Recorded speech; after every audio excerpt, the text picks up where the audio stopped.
Bienvenue sur Did You Pop, mais Did You Pop, c'est quoi? Eh bien, il s'agit d'une émission présentée par Arthur, salut, où il reprend des infos, actualités, anecdotes de la pop culture. Putain, c'est exactement ce qui manquait à ma vie. Et je ne le contredirai pas, que ça soit dans la politique, j'adore Did You Pop, ou même chez les plus grandes célébrités. Ouais, Did You Pop c'est trop bien, c'est mon émission préférée, Did You Pop fait l'unanimité. Alors sans plus tarder, je vous souhaite...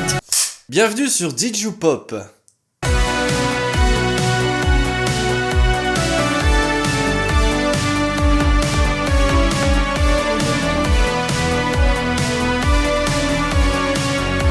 Vous l'avez peut-être compris en regardant mes vidéos, que ce soit sur TikTok, YouTube ou Instagram, je suis un très grand fan de super-héros. Non, je veux dire, trouve-moi un meilleur modèle pour les enfants qu'un mec qui sauve le monde. Beau gosse, en slip, avec d'énormes muscles et les fesses à l'air. Bon, en tout cas, vous avez compris. Mais vous devez savoir que dans l'univers des comics, il y a des personnages qui existent et tu te demandes... Bah, le brainstorm, comment est-ce qu'il s'est passé pour en arriver là? Bon, ok, je déteste cette boîte, je veux me faire renvoyer. Alors on va dessiner un personnage qui a un canon à la place de la bite. Hein? Et le pire, c'est que ce personnage existe vraiment. Bref, vous l'aurez compris, aujourd'hui nous allons nous promener dans les différentes écuries de comics pour apprendre à connaître leurs personnages les plus farfelus. J. Pennington est un homme très riche. Lors d'un voyage dans un camp, il se retrouve sur un lieu d'expérience scientifique sans faire exprès.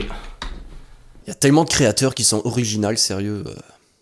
Waouh. Ces expériences lui donnent des pouvoirs. Va-t-il devenir un monstre, une créature hideuse? Va-t-il développer des capacités surhumaines? Non! Il va devenir Almighty Dollar et a la capacité de lancer des pièces avec ses mains. En gros, il était riche avant et maintenant il est riche à l'infini. En fait, son pouvoir, c'est de faire des pile ou face extrêmement vite. Il peut même en faire 5 en même temps, voire 10.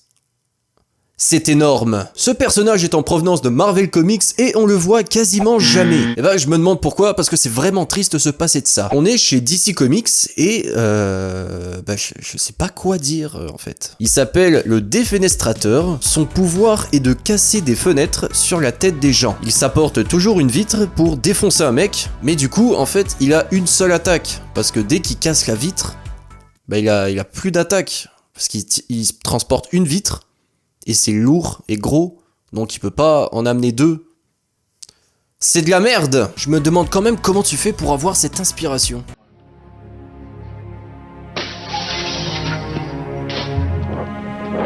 N'empêche, il doit se sentir quand même inutile sur le champ de bataille. Allez les gars, je veux le faire!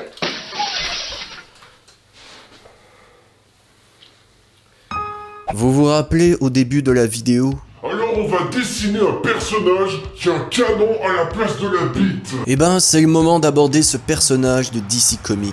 Code Peace possède un canon positionné sur son sgeg pour que ça ait l'air d'un énorme bengala.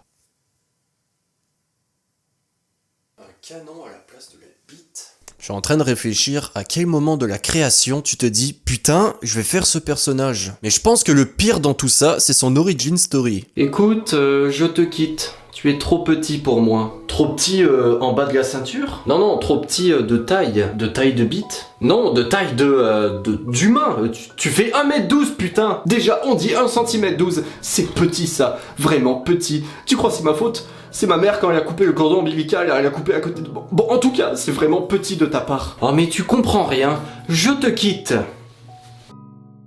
Elle me quitte car j'ai un trop petit sexe. Je vais me venger de cette société patriarcale. Hein? Je vais me fabriquer un costume avec un canon au niveau de la nouille. Il pourra faire plein de trucs, même se transformer en ciseaux. À ce moment-là, tout le monde verra que ce n'est pas la taille qui compte. Désolé, j'y ai donné du cœur. Non mais je m'identifie énormément à ce personnage, ok? Mais le pire, c'est que c'est vraiment ça son origin story. À part le cordon ombilical. Je suis parti un petit peu en freestyle. Le savais-tu, putain? Voilà, c'est la fin de ce deuxième épisode de Did You Pop. J'espère que vous avez apprécié. N'oubliez pas de vous abonner à mon Instagram, mon Twitter, mon TikTok et mon Twitch aussi. Vous avez tous les liens dans la description. Je vous souhaite une bonne journée. Prenez soin de vous. Salut.